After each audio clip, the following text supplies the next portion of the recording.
السلام على الحسين.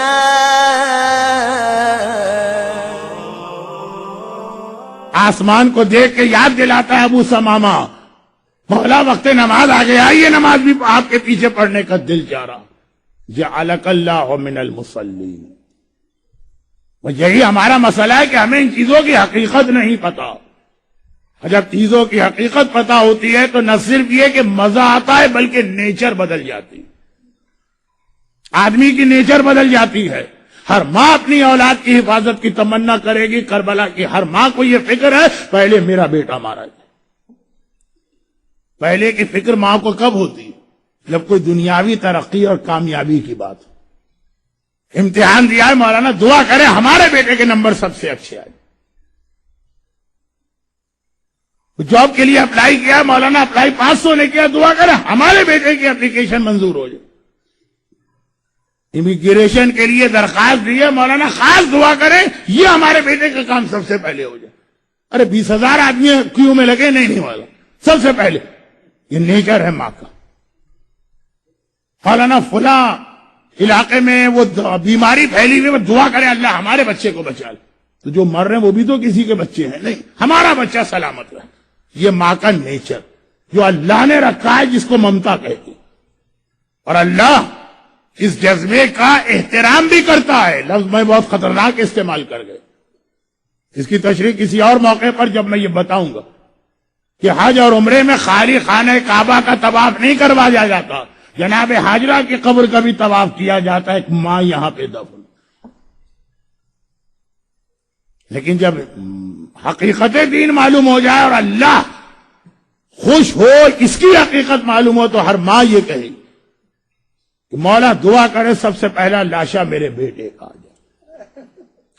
ہر ایک کو فکر ہے امتحان میں اس کا بیٹا سب سے زیادہ نمبر لے کے کامیاب. کربلا کی ماں کو یہ فکر نہیں. کربلا کی ماں کو یہ فکر کیا ایسا نہ ہو میرا بیٹا بیٹھا رہے اور بنی ہاشم کا کوئی اور شہزادہ مارا جائے. اور اس میں بھی خاص طور پہ خیال رکھیے گا، ساری زندگی آپ نے مصائب کربلا سنے. آپ کو پتا ہے نا کہ حسین کی اولاد سے زینب کتنی محبت کرتی تھی. کل ہی شہزادہ علی اکبر کا ذکر ہوگا. یعنی محاورتاً ایک بات کہہ رہا ہوں کہ شاید حسین علی اکبر سے اتنی محبت نہ کرتے ہوں جتنی محبت زینب علی اکبر سے کرتے. اور کیوں؟ میرے بھائی کا 18 سال کا جوان، مگر سوچیے کیا حسین اور زینب کی محبت جہاں جہاں ہے یک طرفہ؟ خالی زینب ہی کی طرف سے محبت ہے، حسین کی طرف سے کوئی محبت نہیں. جتنا زینب حسین سے محبت کرتی ہیں اتنی ہی محبت حسین کو بھی اپنی زینب سے. اور جتنی محبت زینب کو حسین کی اولاد سے ہے اتنی ہی محبت حسین کو زینب کی اولاد سے. زینب کا اگر سب سے بڑا امتحان ہے میرے اکبر کا مقتل میں جانا، تو حسین کے لیے بھی اتنا ہی بڑا امتحان ہے میری زینب کے لال اون و محمد میدان میں جانا. چنانچہ یہ بھی ایک وجہ ہوگی. صاحبان عزا، ایک تو میرا انداز گفتگو ذرا فاسٹ ہوتا، بہت سی چیزیں جو ہیں وہ تیزی میں آپ نہیں سن پاتے، تو غلط فہمیوں میں مبتلا نہ ہوں، الفاظ پہ غور کیجئے گا. یہ بھی ایک وجہ ہوگی کہ حسین اون و محمد کو اپنے ساتھ لے کے کربلا چلے ہی نہیں. جوانان بنی ہاشم میں سب جا رہے تھے، بیٹیوں میں ایک سغرا کو چھوڑ دیا تھا، لیکن شہزادے جتنے بھی تھے سب چلے. صرف اون و محمد کو لے کے نہیں گئے تھے آقا. اگرچہ ظاہری اعتبار سے آقا نے یہ جملہ کہا تھا کہ بیٹا اون، بیٹا محمد، تمہارا باپ عبداللہ ابن جعفر طیار بہت ضعیف اور بیمار، بلکہ اتنی آنکھوں کی بینائی کمزور تھی کہ جس کو آج کی انگریزی زبان میں کہا جائے گا پارشلی بلائنڈ. باپ کی خدمت کرو. یہ کہہ کہ اون و محمد کربلا کے شہداء میں واحد ہیں جن کو چھوڑا گیا. مزہ دین کے لیے قربانی دینے کا بھی ایک مزہ ہوتا ہے جس کی سمجھ میں آ جائے. حسین ایک بہت بڑا امتحان دیتے ہوئے مکے سے نکلے. حج جس حسین نے 25 حج تو پیدل کیے اور حج شروع ہونے والا ہے. کل 9 تاریخ کو حج شروع ہو جائے گا، بلکہ آج سے ہی حج شروع ہو جائے گا.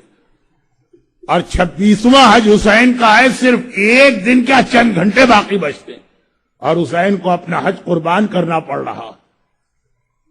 اسلام کے لیے حسین نے جو قربانیاں دی ان میں پہلی قربانی یہاں سے شروع ہوتی ہے ظاہری اعتبار سے، حج قربان کر. نہیں کروں گا حج، کعبے کا احترام برقرار رہے.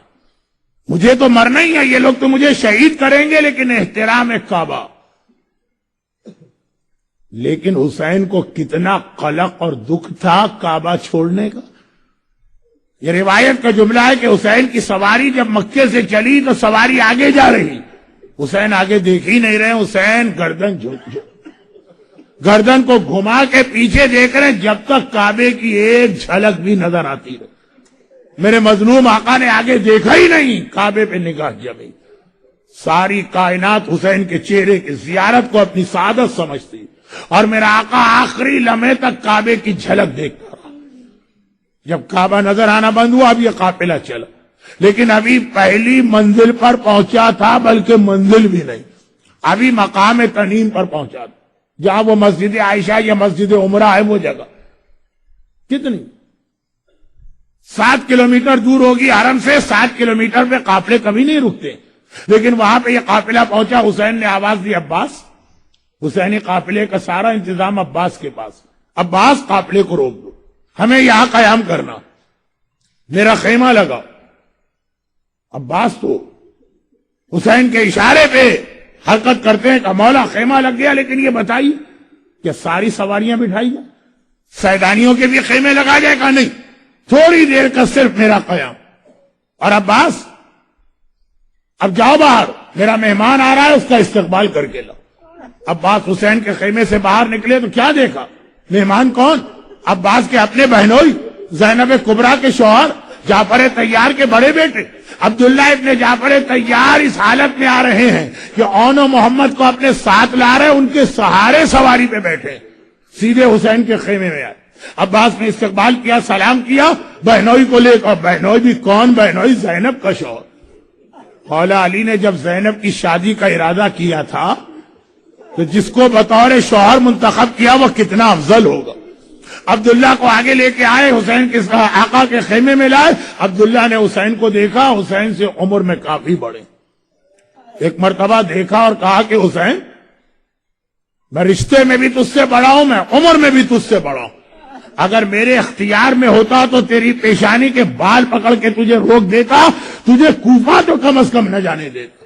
مجھے پتا ہے کوفہ کن بے وفا اور غداروں کا شہر، لیکن مجھے یہ بھی معلوم ہے کہ تو امام وقت و امام زمان، تو جو عمل کرتا ہے حکم خدا سے کرتا. میں صرف اس لیے آیا ہوں کہ ایک مرتبہ اپنی بیوی زینب کو خدا حافظ کہہ دوں. حسین نے کہا عبداللہ وہ آپ کی بیوی ہیں، وہ باہر ان کی محمل ہے، وہ زینب کی محمل و سواری. کہا آقا تجھ سے اجازت لینا تھی، اجازت لے کے وہاں چلے. وہاں جناب زینب کو یہ اطلاع مل گئی میرا شوہر آیا. ایک بار دل میں خیال پیدا ہوا کہ اگر میرا شوہر مجھے واپس لے جانے آیا اور یہ کہہ دے کہ تم میری بیوی ہو، میرے ساتھ واپس چلو، اور حکم شریعت بھی ہے کہ شوہر حکم دے دے تو بیوی گھر سے باہر نہیں جا سکتی، تو مجھے واپس نہ جانا پڑ جائے. بس دل میں یہ خیال تھا. ادھر عبداللہ نے قریب آ کے محمل پہ ہاتھ رکھا اور صرف سلام کیا، السلام علیکی یا بنت رسول اللہ، رسول کی بیٹی میرا سلام لیجئے. زینب نے سلام کا جواب تو دیا، وعلیک السلام یبن امی، اے میرے چچا کے بیٹے میرا جواب سلام لو. مگر اس سے پہلے کہ عبداللہ کچھ کہے تڑپ کے زینب نے کہا، اے میرے چچا کے بیٹے اگر مجھے واپس لے جانے آیا ہے تو شریعت کے آگے زینب کچھ نہ بولے گی، مگر زینب کو واپس نہ لے جائے گا. زینب کا لاشا ہی جائے گا، زینب کی میت ہی جائے گی. بھائی سے الگ ہو کے یہ بہن زندہ نہیں رہ سکتی. میرا دل چاہتا ہے ہاتھ جوڑ کر کہوں شہزادی ابھی تو خالی آپ نے سوچا کہ کہیں بھائی اور بہن میں جدائی نہ ہو جائے تو آپ کی یہ کیفیت ہے، اور جب کل عصر عاشور حسین آخری رخصت کے لیے آئے گا اور کہے گا زینب اب میرا الوداعی سلام لو، آج بھائی اور بہن کا ساتھ چھوٹ رہا ہے، شہزادی اس وقت آپ پہ کیا قیامت گزرے گی؟ عبداللہ زینب کے رتبے کو جانتے ہیں، چنانچہ جیسے ہی شہزادی نے کہا حکم دے گا تو میں چلوں گی، عبداللہ تڑپ اٹھے، سر سے پیر تک سارا جسم کانپا، ہاتھ جوڑے، کہا شہزادی بھلا میری یہ جسارت کہ میں آپ کو کوئی حکم دوں؟ میں تو اس لیے آیا ہوں، ہمارے اور آپ کے جد رسول خدا نے فرمایا ہے کہ جب راستے کوئی مشکل سفر اختیار کرو تو راستے کی مشکلات کے لیے صدقے کا سامان لے کے جاؤ، میں تو اس سفر کے لیے سامان صدقہ لایا ہوں۔ اور ارباب عزا کیا سامان صدقہ عبداللہ پیش کر رہے؟ ارے بوڑھے باپ نے پہلے اون کو آگے بڑھایا، کہا کہ اگر میرے آقا پہ کوئی مصیبت آئے اسے میری جانب سے صدقہ کر دینا، پھر محمد کو آگے بڑھایا اور اسے بھی لے جائیے، جب میرے آقا پہ کوئی مصیبت آئے اپنی جانب سے محبت کو صدقہ کر دینا۔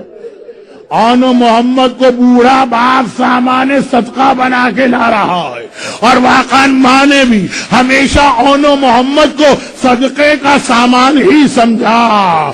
یہ ہے جس کو ولایت کا مزہ آ جائے، باپ کا مزاج بدل جاتا ہے، ماں کی ممتا بدل جاتی ہے۔ زینب نے بھی سارے راستے اون و محمد کو سامان صدقہ ہی سمجھا۔ دیکھیں بڑا لمبا سفر تھا، کبھی دھوپ تیز ہوتی تھی، زینب نے کبھی اون و محمد کو نہ دیکھا، گھبرا کے کہا بھیا حسین دیکھتے نہیں دھوپ کتنی تیز ہے؟ اکبر کا چہرہ اتر گیا ہے۔ جب کربلا میں پہنچ رہے ہیں، راستے کی خاک اور دھول اڑ رہی ہے، کبھی ماں نے نہ کہا بھیا دیکھ میرا اون میرا محمد کس طرح خاک میں آلودہ ہے، ہمیشہ کہا بھیا دیکھ میرے اکبر کے بالوں پہ گرد جم گئی ہے۔ ارے 7 محرم سے پانی بند ہوا، اکبر تو 18 سال کا ہے، اون و محمد تو چھوٹے ہیں۔ زینب نے کبھی نہ کہا بھیا دیکھ میرے اون میرے محمد کے ہونٹ سوکھ چکے ہیں، جب کہا پلٹ کر کہا بھیا ذرا دیکھ میرا اکبر پیاس کی وجہ سے ہونٹ کس طرح سوکھے۔ شب عاشور آقا حسین نے 2 امتحان لیے، شب عاشور آقا حسین نے 2 امتحان لیے، ایک اصحاب امام کا اور ایک سیدانیوں کا۔ اصحاب امام کا امتحان تو ہو گیا، اس کے بعد آدھی رات کے بعد میرا آقا ایک خیمے کا جائزہ لینے آیا کہ اب ذرا دیکھوں کربلا کی بیویوں کی کیا کیفیت ہے۔ ایک خیمے کے قریب جاتے ہیں اور ہر جگہ ایک ہی منظر نظر آیا، ہر بیوی اپنی قربانی کو تیار کر رہی ہے۔ جب زینب کے خیمے کے قریب گئے تو ایک عجیب منظر دیکھا۔ کیا دیکھا؟ اپنے سامنے زینب نے اون کو بٹھایا ہے، اپنے سامنے محمد کو بٹھایا ہے، اور دونوں سے کہہ رہی ہے سنو تم جعفر طیار کے پوتے ہو، حیدر کرار کے نواسے ہو، لیکن خبردار خود سے نہ کہنا تم کون ہو، ایسا جہاد کرنا۔ یہ لشکر یزید پکار اٹھے، جعفر طیار میدان میں آ گیا، یہ لشکر آدھا پکار اٹھے، حیدر کرار میدان میں آ گیا۔ عجیب جملہ کہا، پھر ماں نے عجیب جملہ کہا بیٹا مجھے پتا ہے حیدر کرار کا نواسا جعفر طیار کا پوتا، کل تم فرات پہ قبضہ کر لو گے، ایک بار چلو میں پانی لو گے، لیکن خبردار پانی نہ پینا جب تک اصغر پیاسا ہے۔ بیٹا اون بیٹا محمد ماں تجھے اجازت نہیں دیتی ہے کہ پانی کو پینا۔ اور شہزادے ننھے ننھے ہاتھ جوڑ رہے، اماں کل دیکھنا تیرے یہ لال کس طرح کا جہاد کرتے ہیں۔ اگلی صبح آ گئی، جب جوانان بنی ہاشم کی باری آ رہی ہے، ایک مرتبہ زینب کبریٰ نے حسین کو بلایا اور کہا بھیا میری خواہش یہ ہے میرے لال سب سے پہلے مقتل میں جائیں۔ سب سے پہلے تو اجازت نہ ملی، وقت خاصا گزر گیا، لیکن ایک منزل وہ آئی۔ حسین نے کہا زینب میں تیری خواہش پوری کرتا ہوں، بیٹا اون بیٹا محمد مقتل میں چلنے کی تیاری کرو۔ زینب نے روک دی، زینب نے روک دیا کہ بھیا اپنے بیٹوں کو اس طرح نہ جانے دوں گی. یہ کہہ کے زینب نے صندوق کھولا, 2 امامے نکالے, حسین کے سامنے رکھے, کہا بھیا ان میں سے ایک امامہ ان کے دادا جعفر طیار کا ہے, ایک امامہ ان کے نانا حیدر کرار کا ہے, اپنے ہاتھوں سے انہیں امامے پہنا کر مقتل میں بھیج. ارے چھوٹے ہیں تو کیا ہوا, فاتح خیبر کے نواسے ہیں. السلام على الحسين